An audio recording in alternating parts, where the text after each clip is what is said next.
जय हिंद मित्रों। कुछ तकनीकी समस्या फिर हो गई थी, तो फिर से हम लाइव हैं आपके सामने। मैं मनोज सिंह तोमर। क्लास बेटा आगे बढ़ाते हैं, बात करते हैं। तो कल बेटा एक तकनीकी समस्या हो गई थी, और वो समस्या ये हो गई थी कि वीडियो के बीच में कुछ ऑडियो डिस्टर्ब हो रहा था। मुझे लगता है आज ऑडियो क्लियर होगा। एक्चुअल में कुछ नेटवर्क वगैरह का भी इशू है, तो कोशिश कर रहा हूँ बेटा कि आप तक स्पष्ट आवाज पहुंचे। एक समस्या और है बेटा, ढेर सारे मित्रों ने मुझे फोन किया और ये कहा कि सर हम लाइव क्लास को अगर देखना चाहें सीधे तो क्या तरीका है। तो वीडियो तो फेसबुक में आपको दिख ही जाता है, लेकिन हम बता रहे हैं बेटा, जो लिंक है जिससे आप लाइव क्लास को देख सकते हैं उसके तरीके क्या है बेटा, यानी मेरा वीडियो आप तक कैसे पहुंचेगा उसका तरीका मैं बता रहा हूँ। अगर आप लाइव देखना चाहते हैं तो प्रतिदिन 10:30 बजे ये क्लासेस होती है, एवरी डे 10:30 बजे ये क्लासेस हो रही हैं। तो लाइव अगर देखना चाहते हैं तो आपके लिए एक लिंक मिलेगा, फेसबुक पे जाइएगा, जो आपका पर्सनल प्रोफाइल वगैरह है फेसबुक पे, उस पे जाइएगा और ऊपर देखिए एक सर्च ऑप्शन होगा, तो उसमें टाइप करिएगा ARYACAREERPOINT।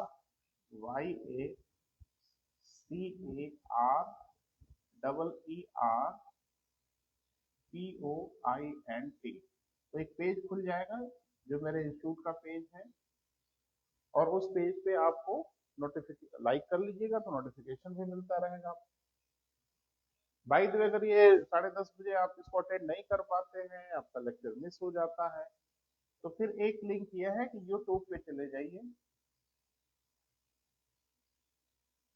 बोले बेटा, यूट्यूब पे जाइए और यूट्यूब पे भी टाइप करिए आर्या करियर पॉइंट, इसी नाम से चैनल भी है। तो दो तरीके हैं बेटा, अगर आप लाइव क्लास अटेंड करना चाहते हैं तो प्रतिदिन 10:30 बजे क्लास लाइव होती है, उस पे आ सकते हैं। उसके लिए आपको फेसबुक में जाके आर्या करियर पॉइंट टाइप करना होगा सर्च में, और ये पेज खुल जाएगा। पेज को एक बार आप लाइक कर लीजिएगा। उसके बाद प्रतिदिन 9:30 बजे, सॉरी 10:30 बजे जो क्लास होगी 10:30 पे, इसका नोटिफिकेशन आपको चला जाएगा और आप क्लिक करके सीधे अटेंड कर सकते हैं। बाय द वे, अगर मिस होता है तो घबराने की जरूरत नहीं है। यूट्यूब पे एक हमारा लिंक है जो 1-2 घंटे के बाद ये वीडियो उस पे अपलोड कर दिया जाएगा। तो पूरे क्रम से है बेटा, तो बहुत परेशानी की बात नहीं है।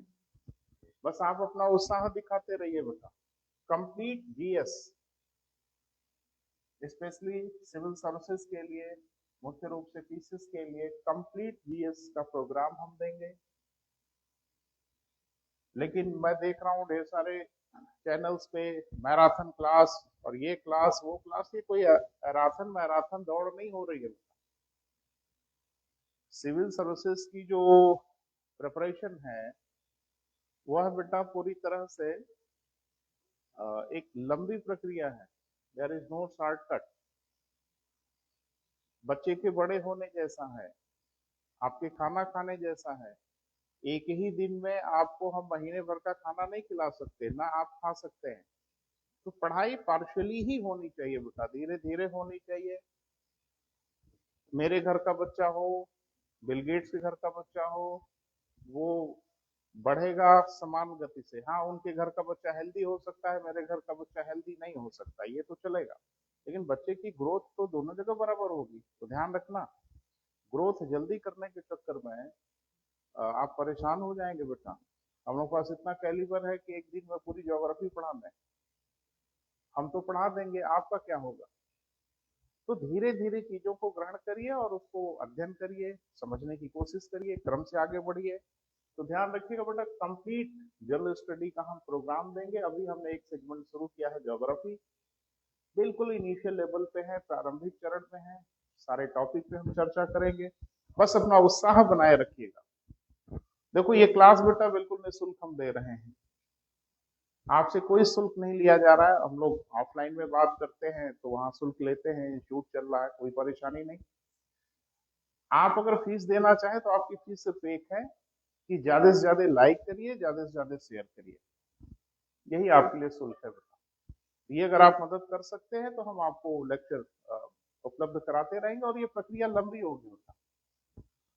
ये ओवरनाइट की प्रक्रिया नहीं है, एक दिन में समाप्त होने वाली प्रक्रिया नहीं है। हम इसको धीरे धीरे आगे की ओर लेके बढ़ेंगे, और बने रहिएगा बेटा, तैयारी आपकी हो जाएगी। और हमारा टारगेट ये रहेगा कि पीसीएस प्री 2022 तक हम आपको तैयार करें और आप बेहतर ढंग से परीक्षाओं को दे सके। तमाम टॉपिक है बेटा, और जिस पे बात होनी है, तो अभी तो एक टॉपिक की मैंने शुरुआत किया है। ढेर सारे हमारे मित्रों की रिक्वेस्ट आ रही है जो मुझे पर्सनली जानते हैं कि सर कॉन्स्टिट्यूशन कब पढ़ाएंगे। मैं कॉन्स्टिट्यूशन भी पढ़ाता हूँ, तो अभी धैर्य रखिए बेटा, एक एक टॉपिक पे ही बात होनी है। बहरहाल कल बेटा जहाँ ऑडियो व्यवधान हो गया था, थोड़ा डिस्टर्ब हो गया था, तो मैं चाह रहा हूँ कि उस टॉपिक को मैं फिर से रिवाइज कर दूं, ताकि आपकी पढ़ाई का तारतम्य बाधित ना होने पाए, जो कंटिन्यूटी है वो डिस्टर्ब होने ना पाए। यूट्यूब पे पहले दिन से लेके मैं डे वाइज, यानी video 1, video 2, video 3 like this करके मैं पोस्ट करता जा रहा हूँ। इसका मैंने नाम दिया है 5A, क्योंकि कल 5 था वीडियो, और उसी का एक हिस्सा जो रह गया उसको हम 5A के नाम से दे रहे हैं। बहरहाल आज शुरुआत करते हैं बेटा, उत्साह बनाए रखिए। ढेर सारे मित्रों ने कहा है कि मुझे स्टडी मटेरियल चाहिए, तो मैं सब कुछ आपके सामने बोल रहा हूँ बेटा, आराम से आप अपना नोट्स बना सकते हैं।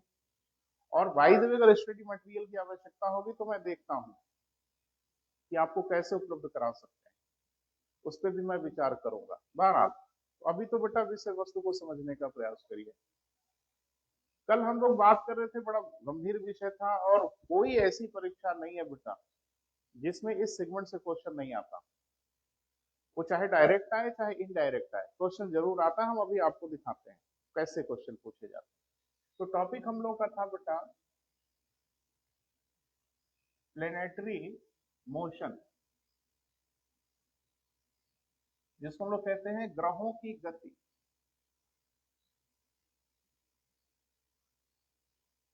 कहीं आपकी परीक्षा में ग्रहों की गतिविधि का नाम नहीं आएगा, सीधे सीधे कुछ क्वेश्चंस होंगे जिसका आपको जवाब देना होगा। लेकिन जब आप इस टॉपिक को पढ़ लेंगे तो बेटा इसको आप समझ पाएंगे।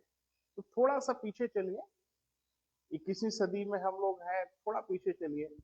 क्या ग्रहों की गति के बारे में हम मनुष्यों ने सब कुछ एक दिन में जान लिया? नहीं जाना। ये कैसे कैसे जाना हम लोगों ने, कैसे कैसे समझा हम लोगों ने, वो भी हम लोगों का एक हिस्ट्री है, इतिहास का हिस्सा है, और कंपटीशन में वह भी पूछा जाता है। तो सब पे नजर बना के रखिए बेटा, मैं बात करता हूँ। जो प्रत्यक्ष आंखों से अनुभव होता है, जो आंखों से दिखता है, तो उसी पे हम लोगों ने यकीन कर लिया।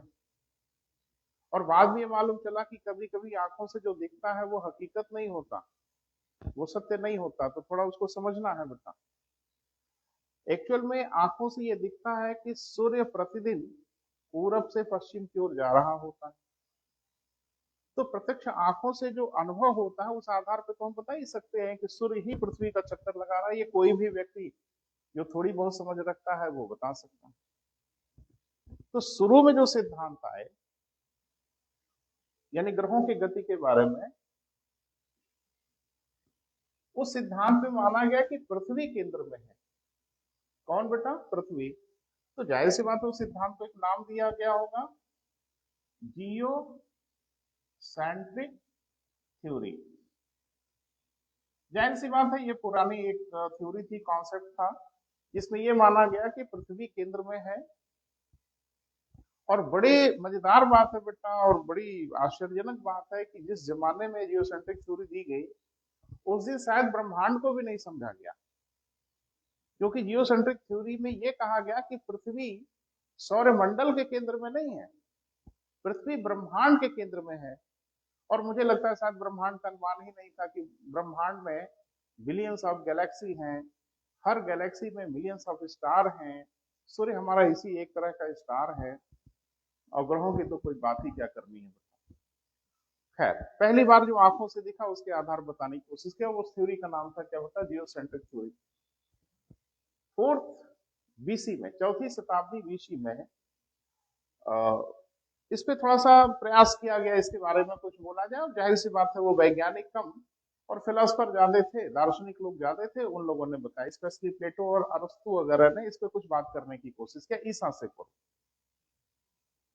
जिसमें इन लोगों ने बताया कि केंद्र में पृथ्वी है। फिर बाद में 140 140 ईस्वी में एक विद्वान थे बेटा टॉलेमी, तो टॉलेमी ने भी इसके बारे में बताने की कोशिश किया कि नहीं नहीं, केंद्र में पृथ्वी है और सभी लोग इसका चक्कर लगाते हैं। जाहिर सी बात है, जब आधुनिक जमाने में हम आए, हमारे पास बढ़िया टेलीस्कोप हो गए, अध्ययन के ढेर सारी तरीके हो गए, और स्पेशली सबसे बड़ा योगदान रहा बेटा गैलीलियो का।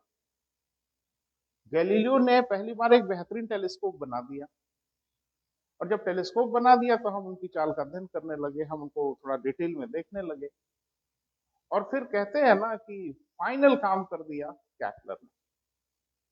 हाँ, तमाम एक झुंड है, तो जाहिर सी बात है कि जब अध्ययन शुरू हुआ तो मालूम चला कि नहीं नहीं यार, ये तो गलत है, केंद्र में पृथ्वी नहीं,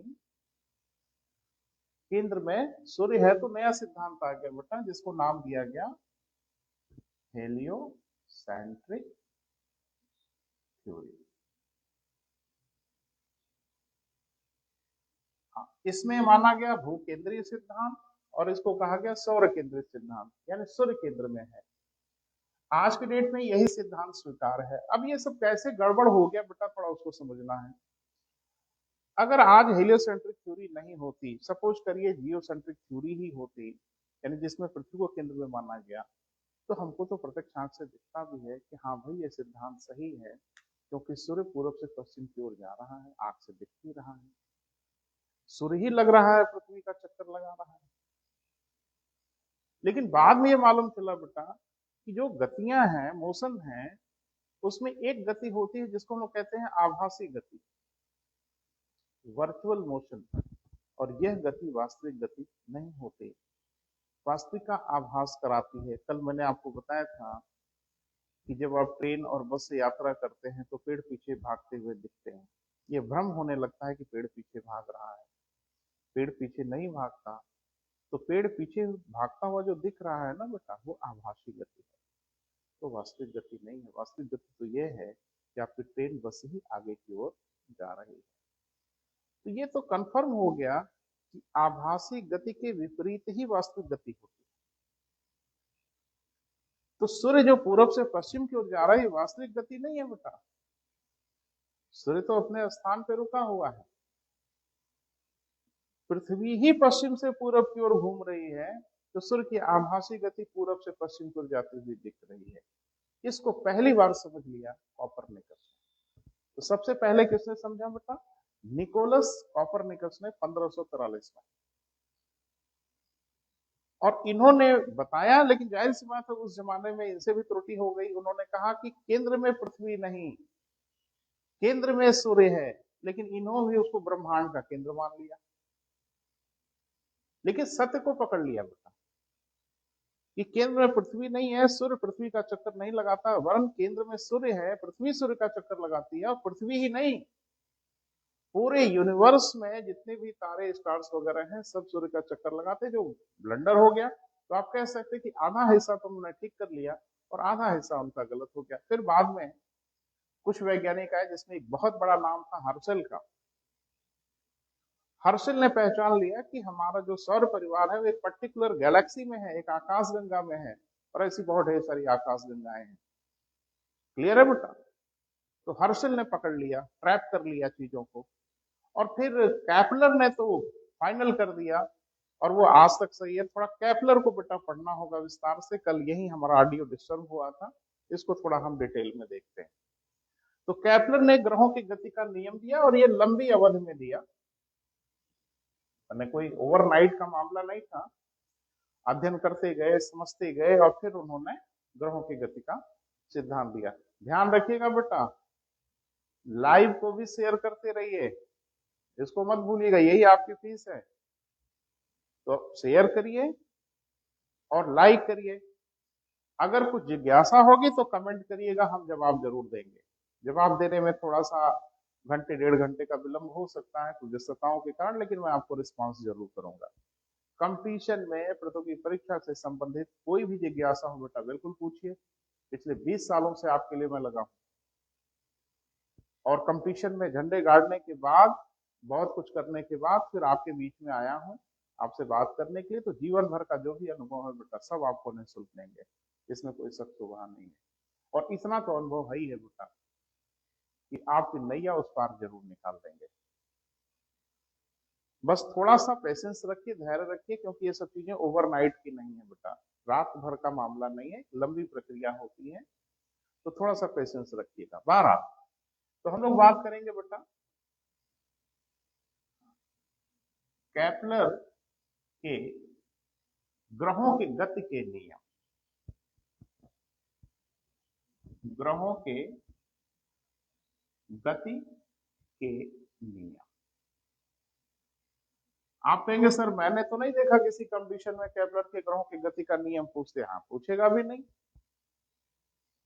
कभी आपसे आर्किमिडीज का सिद्धांत नहीं पूछेगा, कभी आपसे बर्नौली थ्योरम नहीं पूछेगा, लेकिन व्यवहारिक रूप से तो उसको पूछेगा ही। न्यूटन का नियम नहीं पूछेगा, लेकिन व्यवहारिक तो आपसे पूछेगा ना बेटा।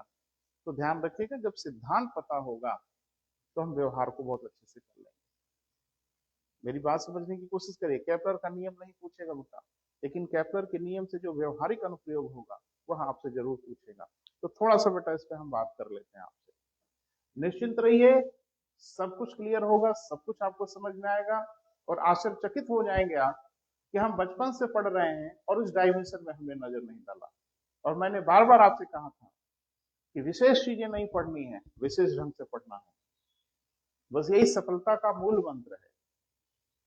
बच्चे प्यार से कहते हैं ना सर गुरु मंत्र दिए, तो कान में बोला जाता है। मैं तो यहाँ सरेआम पूरी दुनिया के सामने बोल रहा हूँ कि आपकी सफलता का सिर्फ एक मूल मंत्र है।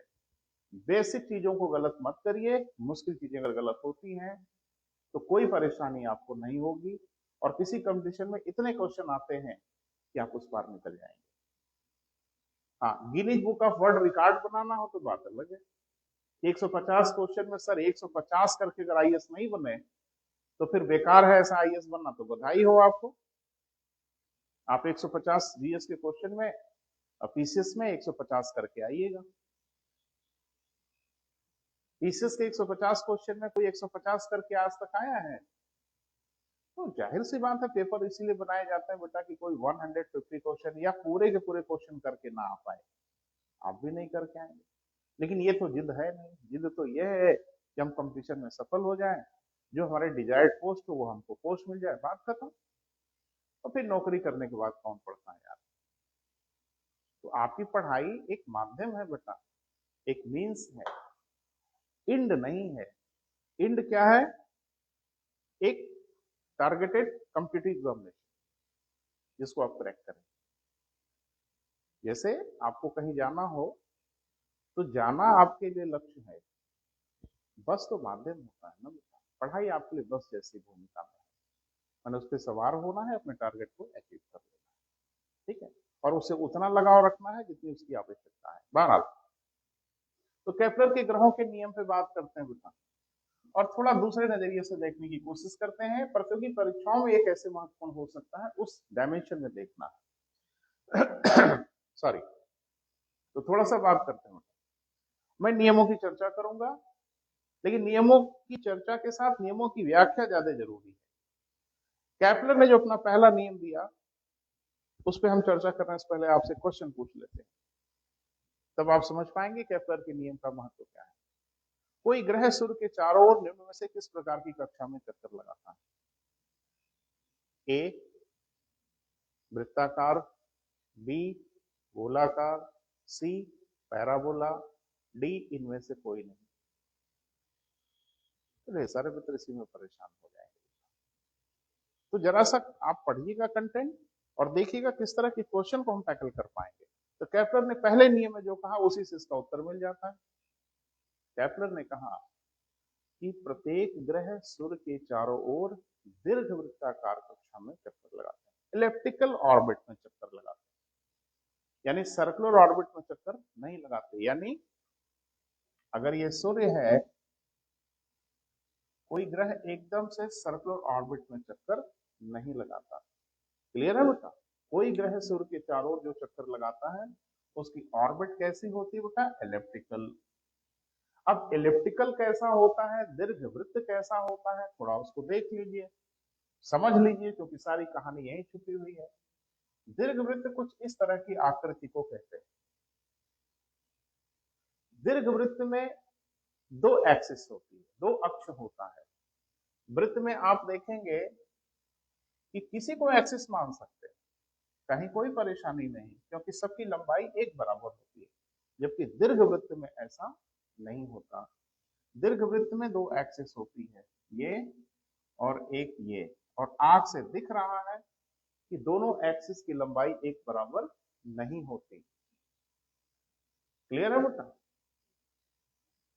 इस वाले को हम लोग कहते हैं क्या बेटा? मेजर एक्सिस, दीर्घ अक्ष। और इसको क्या कहते हैं बेटा? माइनर एक्सिस, लघु अक्ष कहते हैं। दीर्घ अक्ष और लघु अक्ष नाम ही से स्पष्ट हो रहा है, ये बड़ा है तो दीर्घ, ये छोटा है तो लघु, ये बड़ा है तो मेजर और ये छोटा है तो माइनर। क्लियर है बेटा? अब थोड़ा दीर्घ वृत्त को समझिए। जहां वृत्त में एक केंद्र होता है वहीं दीर्घ वृत्त में दो केंद्र होते हैं, जिनको हम लोग फोकस कहते हैं। तो इनका नाम है F1 और इसका नाम है F2। तो कितने फोकस हो गए बेटा? दो। इस आकृति को हम लोग कहते हैं क्या बेटा? इलेप्टिकल, दीर्घवृत्त। अब केपलर ने जो कहा वो थोड़ा समझने का प्रयास करिए। सॉरी, केपलर ने कहा कि प्रत्येक ग्रह सूर्य के चारों ओर दीर्घवृत्ताकार कक्षा में चक्कर लगाता है और सूर्य उस दीर्घवृत्त के एक फोकस पर होता है। चाहे आप यहां मान लें सूर्य को या यहां मान लें, किसी एक जगह मानना होगा। तो हम मान लेते हैं कि सूर्य यहां है। क्लियर है बेटा? अब आप इसको समझने का प्रयास करिए। जब कोई ग्रह इस रास्ते पर चलेगा, हाँ, ये दीर्घवृत्त हर ग्रह के लिए छोटा बड़ा हो सकता है, एक ही रास्ते पे सारे ग्रह नहीं चलते। किसी का दीर्घवृत्त छोटा होता है, किसी का दीर्घवृत्त बड़ा होता है, किसी का दीर्घवृत्त और बड़ा होता है, तो वो अलग चीज है। लेकिन किसी ग्रह की मान लीजिए कि ये कक्षा है, ऑर्बिट है, और वो ग्रह जब इस रास्ते पर चलेगा सूर्य का चक्कर लगाते हुए, तो जरा एक बात नोटिस करिए कि दो एक्सट्रीम पोजीशन पे वो जरूर होके गुजरेगा, और एक है ए और एक है बी। तो हर जगह होगा बेटा, लेकिन एक बार वो अपने रास्ते में ए बिंदु पर जरूर आएगा और एक बार अपने रास्ते पे बी बिंदु पे जरूर आएगा। केपलर के नियम की जिंदगी भर की मुक्ति, आपको जिंदगी में कभी दोबारा तकलीफ नहीं होगी। बस ध्यान से बेटा देखना, ज्यादा से ज्यादा शेयर करिए कि ढेर सारे मित्रों को लाभ हो। कोई ग्रह जब ए बिंदु पर आ जाएगा चक्कर लगाते हुए, तो डेफिनेटली आपको दिख रहा है कि सूर्य से सबसे नजदीक होगा। और जब कोई ग्रह बी बिंदु पर चला जाएगा चक्कर लगाते हुए, तो आपको दिख रहा है सूर्य से उसकी दूरी सबसे अधिक हो गई। एक बात तो तय हो गई कि कोई ग्रह जो सूर्य का चक्कर लगाता है वो हमेशा सूर्य से एक समान दूरी पर नहीं होता।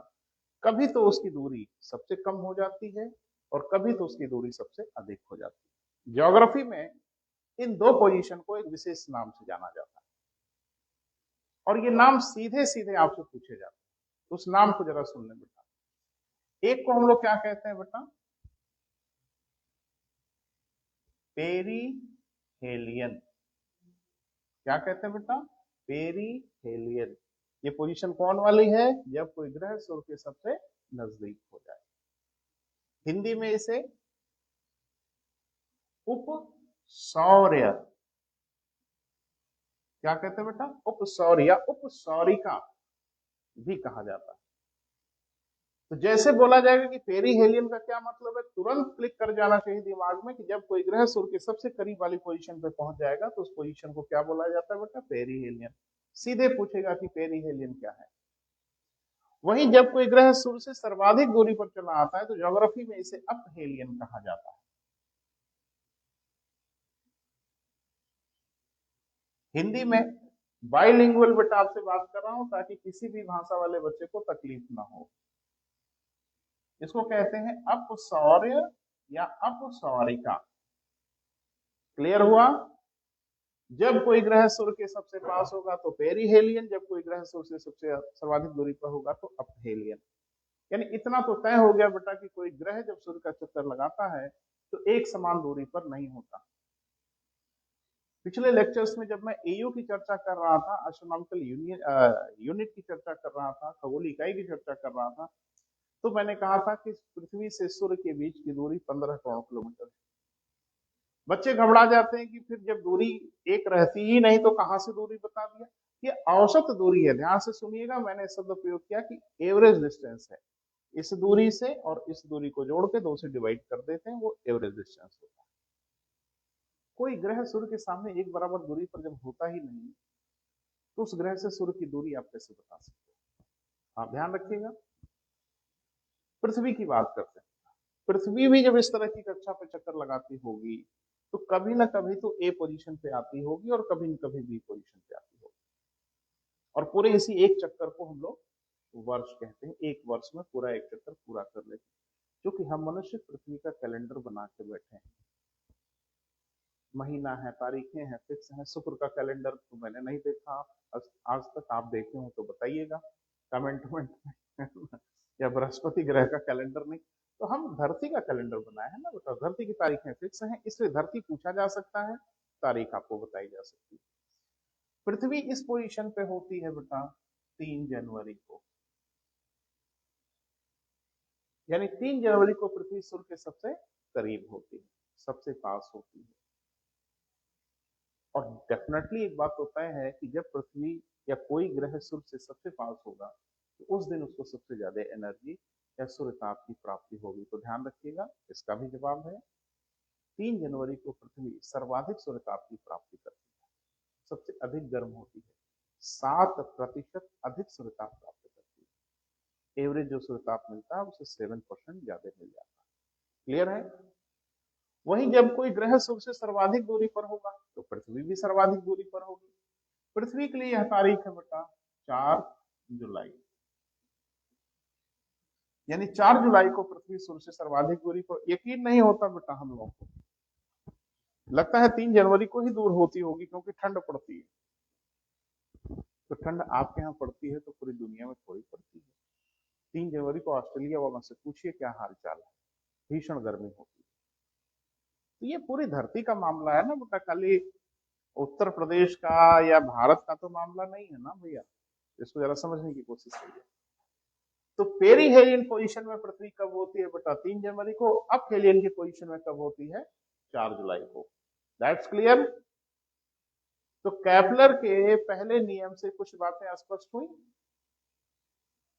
पहली बात ये क्लियर हुई कि कोई ग्रह गोलाकार कक्षा में चक्कर नहीं लगाता, दीर्घवृत्ताकार कक्षा में चक्कर लगाता है, और कोई ग्रह सूर्य के सामने हमेशा एक बराबर दूरी पर नहीं होता, उसकी दूरी घटती है, बढ़ती है।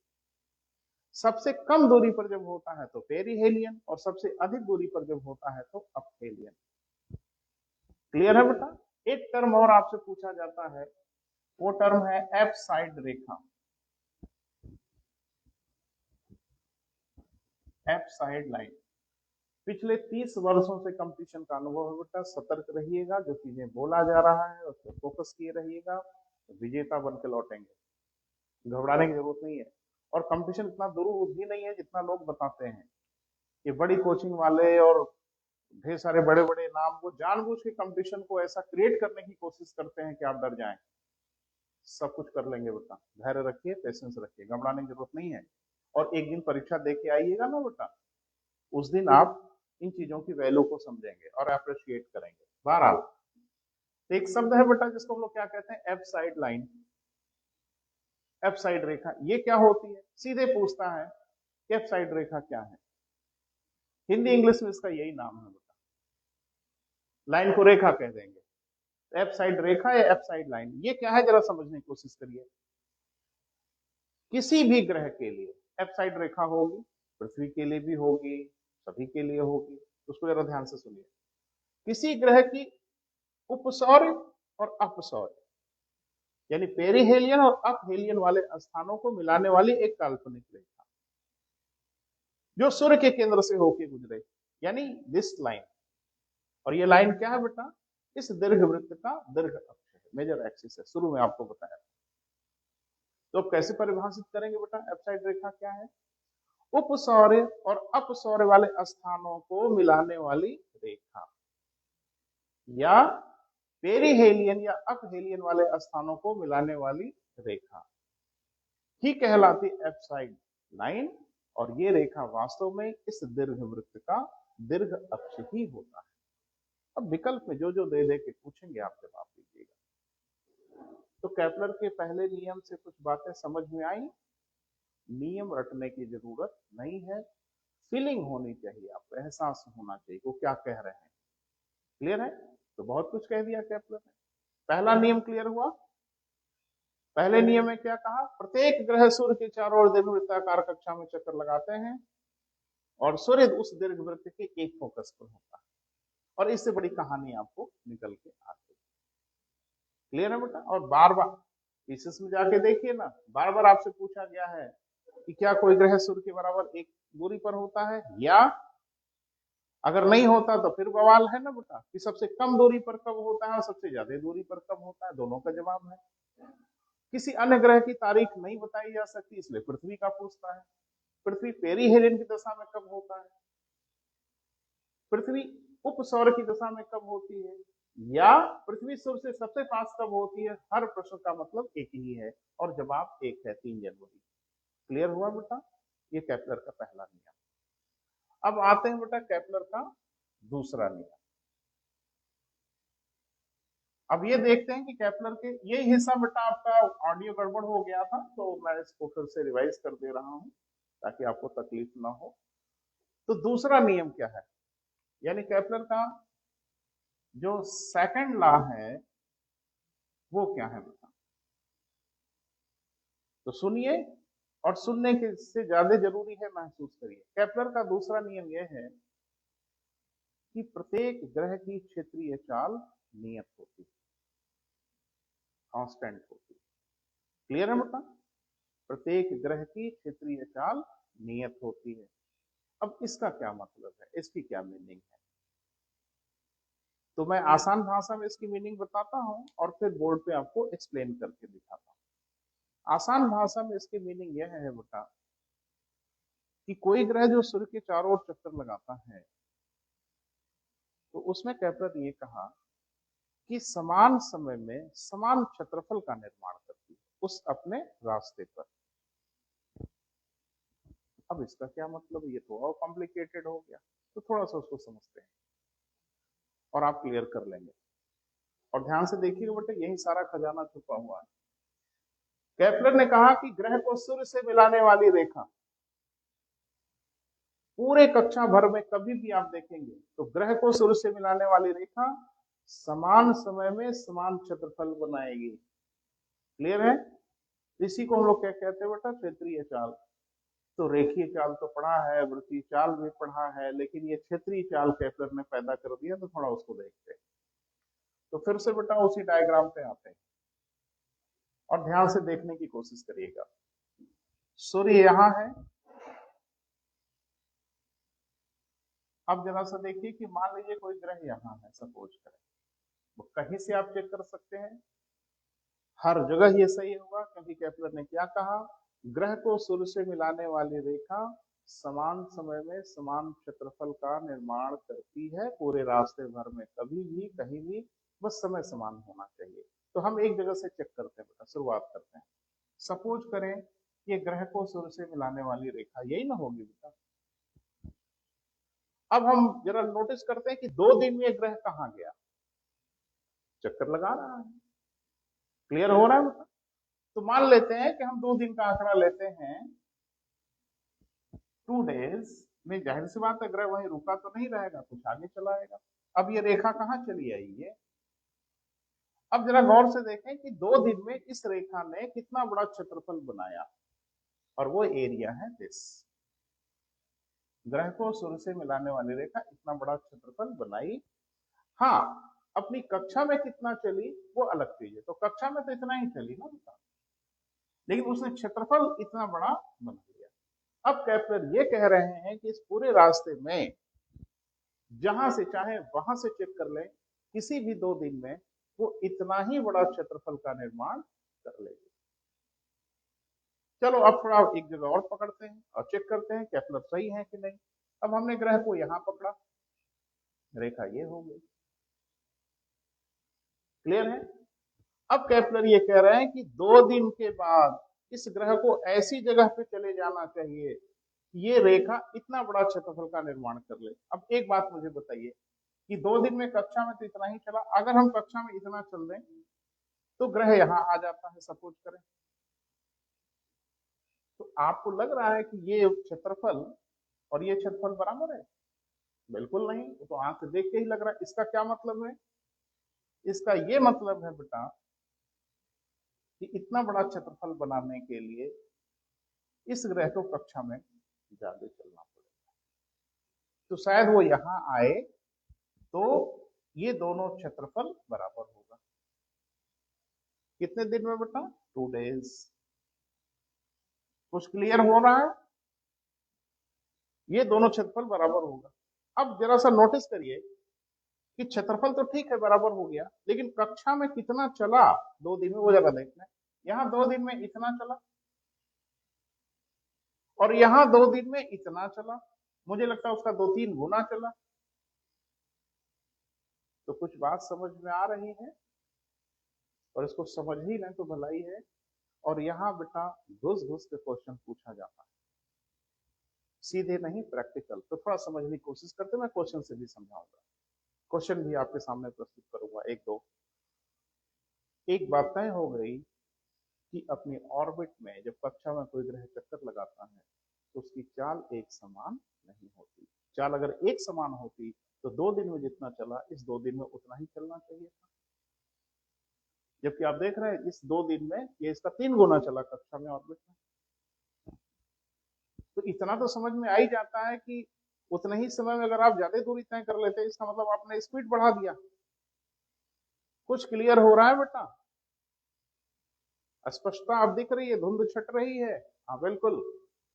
जब कोई ग्रह सूर्य से सर्वाधिक दूरी पर होता है तो कक्षा में उसकी चाल सबसे कम होती है, और वहीं जब कोई ग्रह सूर्य के सबसे पास होता है तो कक्षा में उसकी चाल सबसे अधिक होती है।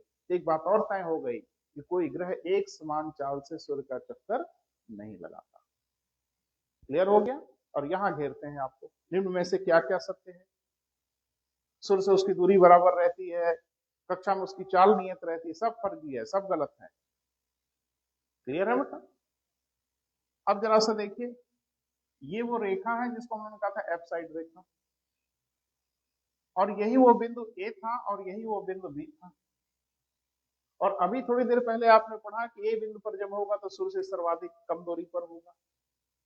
तो तय है कि ए बिंदु पर किसी ग्रह की कक्षा में चाल सबसे अधिक मैक्सिमम होती है, यानी पेरीहेलियन की दशा में जब कोई ग्रह पहुंचता है तो उसकी कक्षा में चाल मैक्सिमम हो जाती है, और अपहेलियन की दशा में जब वो पहुंचता है तो ऑर्बिट में उसकी चाल सबसे कम हो जाती है। मतलब सूर्य से उसकी दूरी अगर घटेगी तो उसकी चाल बढ़ती जाती है, और सूर्य से उसकी दूरी बढ़ती जाती है तो उसकी चाल घटती जाती है। यानी सूर्य की दूरी और उसकी चाल में व्युत्क्रमानुपाती संबंध है, इनवर्सली प्रोपोर्शनल मामला बनता है ना बेटा? तो थोड़ा सा देखिए, अगर पलट के पूछ लिया कि पृथ्वी की कक्षा में चाल सबसे अधिक किस तारीख को होती है, तो तारीख तय है, और आपको पता है ना किस पोजीशन पे वो होती है? 3 जनवरी को। तो इसका मतलब है कि 3 जनवरी को पृथ्वी सबसे तेज गति से सूर्य का चक्कर लगाती है, यानी कक्षा में उसकी चाल सबसे अधिक होती है। आपको उसकी अनुभूति हो या ना हो, 3 जनवरी आने वाली है, सतर्क रहिएगा, सावधान रहिएगा। नहीं नहीं बेटा, आपको इसकी अनुभूति नहीं हो पाएगी, पूरी पृथ्वी ही चल रही है, आपको इसकी अनुभूति कहाँ होगी? पृथ्वी जो सूर्य के चारों तरफ चक्कर लगा रही है उसकी गति का अंदाजा है आपको? लगभग 1 लाख किलोमीटर प्रति घंटा। ये ऑनलाइन क्लास जो अटेंड कर रहे हैं आप ना, तो इतने देर में लगभग 1 लाख किलोमीटर की दूरी आप तय कर चुके होंगे। आभास हुआ? नहीं, क्योंकि इतना बड़ा एक विशाल पिंड है जो चल रहा है, इसलिए इस चाल की अनुभूति हमें होती ही नहीं। क्लियर है बेटा? ये चाल तेज होगी कम होगी तो ये पता नहीं चलता, तो ध्यान रखना 3 जनवरी ही वो जादू भरी डेट है जिस दिन पृथ्वी की चाल मैक्सिमम हो जाती है, और 4 जुलाई की ही वो तारीख है जिस दिन उसकी चाल मिनिमम हो जाती है, सबसे कम चाल हो जाती है पृथ्वी की। क्लियर है बेटा? अब मैं कुछ क्वेश्चन आपके सामने प्रस्तुत कर रहा हूं, जरा उसका जवाब देने की कोशिश करिएगा केपलर के दूसरे नियम से।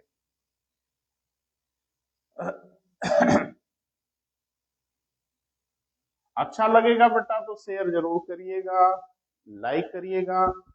YouTube channel Arya career point के नाम से है, उसमें सारे वीडियो क्रम से सुरक्षित रखे गए हैं, आप जाके देखिएगा, जब मन होगा तब पढ़िएगा, कोई परेशानी नहीं। तो थोड़ा सा देखिए, क्वेश्चन आपके लिए मैं दे रहा हूं। ये सूर्य है, कक्षा में मैं 4 पोजीशन दे रहा हूं किसी ग्रह की। ये 4 ग्रह नहीं है बेटा, एक ही ग्रह की 4 पोजीशन है, ए बी सी और डी। आपको ऑप्शन चूज करना है, मैं क्वेश्चन पूछ रहा हूं। किस स्थिति में किसी ग्रह की कक्षा में चाल सबसे अधिक है? देखा, ए पोजीशन में किसी ग्रह की कक्षा में चाल, जब वो ए पोजीशन पे आ जाएगा तो ऑर्बिट में उसकी वेलोसिटी सबसे अधिक होगी, और डी पोजीशन पे जब वो होगा तो उसकी चाल सबसे कम होगी। क्लियर हुआ? बता सकते हैं? बिल्कुल। शब्दों में पूछेगा, जब कोई ग्रह सूर्य के पास होता है तो उसकी चाल कम होती है, जब कोई ग्रह सूर्य के पास होता है उसकी चाल अधिक होती है। सो ऑन, तरह तरह के विकल्प बनाए जाएंगे, लेकिन आप अगर जानते हैं तो कहीं नहीं चूकेंगे, बिल्कुल सतर्क रहिएगा। अब थोड़ा सा एक कदम और आगे बढ़ते हैं। अगर मैं आपसे ये पूछूं कि निम्न में से किस स्थिति में किसी ग्रह का संवेग मोमेंटम सबसे अधिक कब होगा? अब जाहिर सी बात है कि संवेग वह बच्चा बता पाएगा जिसको फिजिक्स की थोड़ी बहुत जानकारी है। तो संवेग बराबर क्या होता है, मोमेंटम बराबर क्या होता है बेटा? संवेग बराबर होता है m v, where m is mass, v is velocity. अब एक चीज बताइए कि कोई ग्रह जो सूर्य के चारों ओर चक्कर लगा रहा है, तो उसका मास तो नहीं बदलेगा ना बेटा, कि रास्ते में उसका द्रव्यमान भी घट बढ़ जाता है? नहीं, तो मास तो कांस्टेंट रहता है। अब एक बात तय है कि संवेग तब बदलेगा जब v बदलेगा, क्योंकि संवेग m और v का मल्टीप्लीकेशन है, m कांस्टेंट है। नहीं समझ पा रहे हैं? जैसे हम कहें संवेग बराबर एम वी है बेटा, m को हम कह दिए 4, तो अब संवेग की हर वैल्यू v की वैल्यू से चेंज होगी। अगर v को आपने 1 कह दिया तो संवेग 4 आएगा, v को आपने 2 कह दिया तो संवेग 8 आ जाएगा। तो समझ में आ रहा है बेटा? यानी कक्षा में किसी ग्रह का जो संवेग होता है, मोमेंटम होता है, वो भी चाल पे निर्भर करता है। तो जहां चाल अधिक होगी वहां संवेग अधिक होगा। तो आप मुझे बताइए, किसी ग्रह का संवेग सबसे अधिक किस पोजीशन पे होगा? तो बिल्कुल बिना किसी संदेह के बता सकते हैं कि ए पोजीशन पे। क्लियर है बेटा? अब थोड़ा सुन लीजिए। सिविल सर्विसेज में क्वेश्चन पूछा गया कि किसी ग्रह की गतिज ऊर्जा सबसे अधिक कब होती है? अब बच्चा तो कैलकुलेटर का नियम वो पढ़ता है, ये गतिज ऊर्जा और स्थिति ऊर्जा, काइनेटिक एनर्जी, पोटेंशियल एनर्जी, वो बेचारा क्या जाने अगर आप फिजिक्स की जानकारी नहीं रखते हैं तो इतना तो जानकारी बेटा रखनी ही पड़ेगी कंपटीशन में। थोड़ा देख लें, जो काइनेटिक एनर्जी होती है, जिसको हम लोग गतिज ऊर्जा कहते हैं, उसका एक फार्मूला है, किसी छोटे बच्चे से पूछ लीजिएगा अगर परेशानी होगी तो, हाफ एम बी स्क्वायर। तो हाफ एम तो कांस्टेंट ही होगा ना बेटा, किसी ग्रह के द्रव्यमान का आधा, वो हमेशा आधा रहेगा। अब किसी ग्रह की जो गतिज ऊर्जा है उसकी चाल पर निर्भर करती है और डायरेक्टली प्रोपोर्शनल है। इसका मतलब कि चाल अगर अधिक होगी तो गतिज ऊर्जा अधिक होगी, और चाल अगर कम होगी तो गतिज ऊर्जा कम होगी। तो तय है कि ए पोजीशन पे जब कोई ग्रह होगा तो उसकी काइनेटिक एनर्जी मैक्सिमम होगी। अब एक बच्चे ने कहा कि अगर पोटेंशियल पूछ लिया तब? हाँ, तो आपने पढ़ा है ना बेटा कि kinetic energy plus potential energy is equal to constant. ये किसी भी बॉडी के लिए होता है। तो एक बात कि जहां काइनेटिक एनर्जी मैक्सिमम होगी वही पोटेंशियल एनर्जी सबसे कम होगी। तो काइनेटिक एनर्जी का अगर अंदाजा आपको लग रहा है तो पोटेंशियल एनर्जी का अंदाजा लग रहा है। यहाँ पे काइनेटिक एनर्जी सबसे मैक्सिमम है, तो यहीं पे पोटेंशियल एनर्जी सबसे कम है, और यहाँ पे काइनेटिक एनर्जी मिनिमम है, तो पोटेंशियल एनर्जी यहीं पे मैक्सिमम होगी। थोड़ा घर पे बैठ के बेटा विचार करिए, सब कुछ सहज है। मैं तो 20-25 साल से आपको पढ़ा रहा हूँ, दिल्ली से लेके इलाहाबाद से लेके कोई ऐसा स्थान नहीं बचा, बच्चों ने बहुत अप्रिशिएट किया, तो अब आपके सामने मैं उपस्थित हूँ। कहीं कुछ भी मुश्किल नहीं है बेटा, बस आपको सही ढंग से बताया जाए, सब कुछ समझ लेते हैं। ठीक है बेटा, अब हम थोड़ा तीसरे नियम पे बात कर लेते हैं। केपलर का जो तीसरा नियम है, थोड़ा उस पर बात करते हैं, और आज की बात यही समाप्त भी करेंगे, क्योंकि ऑडियो की परेशानी यही हुई थी बेटा, तो आज क्लियर कर लेते हैं। तीसरा नियम बहुत सहज है, बहुत कॉम्प्लिकेटेड भी नहीं है। केपलर ने अपने तीसरे नियम में क्या कहा बेटा, वो जरा सुन लें। केपलर ने अपने तीसरे नियम में ये कहा कि किसी ग्रह के वर्ष का वर्ग, वर्ष माने एक पूरा चक्कर लगाने में उसके द्वारा लगा हुआ समय, कोई ना कोई टाइम हर ग्रह का होता ही होगा, बुध में भी एक चक्कर लगाने में समय लगता होगा, शुक्र में भी लगता होगा, पृथ्वी में तो उसको हम लोग एक वर्ष कह ही देते हैं, है ना। तो मान लेते हैं कि वो समय टी है। टी कौन सा समय है बेटा, पूरा एक चक्कर में लगाया हुआ समय। तो केपलर ने जो कहा वो सुन लें। किसी ग्रह के वर्ष का वर्ग तथा सूर्य से उसकी दूरी, उस ग्रह के सूर्य से कोई औसत दूरी होगी। अरे भाई, कोई ग्रह कहीं भी होगा तो उसकी एक एवरेज डिस्टेंस तो होगी ना बेटा, सूर्य के सापेक्ष, तो उसको आर कहा, तो उन्होंने कहा आर क्यूब। फिर से सुनिए, किसी ग्रह के वर्ष का वर्ग तथा सूर्य से उसकी दूरी का अनुपात नियत होता है, कांस्टेंट होता है। अच्छा, अनुपात को बटे में नहीं लिखते। अरे भाई, ए इज टू बी है, तो इसको ए बटे बी नहीं लिख सकते, लिखते ही नहीं। तो ये अनुपात है, इसको हम लोगों ने क्या कहा, उन्होंने बताया कि इसका अनुपात हमेशा नियत होता है, कांस्टेंट होता है। अब एक बात मुझे बताइए, जरा इसको समझिए बेटा, अगर हम किसी ग्रह का वर्ष बढ़ाएं तो क्या उसी अनुपात में दूरी नहीं बढ़ाना पड़ेगा इसे नियत रखने के लिए?